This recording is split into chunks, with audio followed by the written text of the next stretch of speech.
Kung nangangarap ka magkaroon ng sarili mong property dito sa Baguio, or kung ikaw ay isang OFW or property investor at nangangarap ka magkaroon ng sariling property dito sa Baguio City, itong lote na to or itong property na to isa sa pinakamaganda, lalo na yung view. Tama ba, Sir Jose? Yes, kita mo naman. Yan. Dito, overlooking view siya. So Sir Jose, kung meron kang top 3 na pinaka nagustuhan mo, ba't ka nag-invest dito sa property nito? Siyempre yung overlooking view siya. Yan, isa naman yung pag magkakaroon ka rin lang ng property dito sa Baguio, Benguet, dapat meron na siyang view. Yun, yung isa. And then malapit siya sa Bencab Museum, yung ilang minutes drive sa Asin Hot Spring, 20 minutes lang sa going to town. And then yung tahimik din. Yun yung isang dito kung ang plano is retirement home in the future. Di ba maganda yung peaceful, saka yung stress-free, walang ingay, ganon. Kaya pagdating mo sa bahay, pag napatayo ka dito, either bungalow o 2-story o 3-story, ang sarap pagdating mo sa bahay yung wala kang yung stress na pwede kang magtanim-tanim pa sa paligid. So yun yung mga top 3 ko kung bakit ko nag-decide na mag-invest dito sa property. Actually, sobrang ganda talaga dito. Alam mo ba sa Manila, yung mga pinupuntahan na yung mga ganitong view.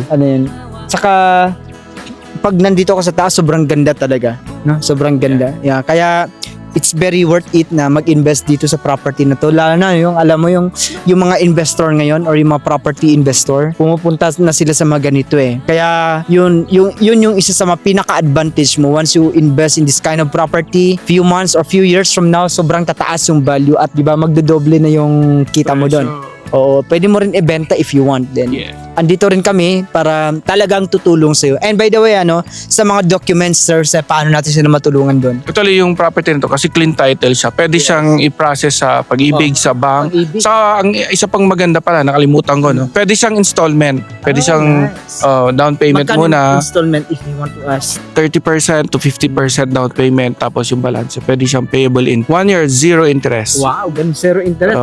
Zero interest. Galing naman. Kaya swak na swak siya sa mga nangangarap na magkaroon ng property dito sa Baguio. Na which is lote pa lang para magaan pa lang yung kanilang investment. By the way, talagang pinapangarap ng mga tao, di ba, na magkaroon ng property dito sa Baguio City. Yes.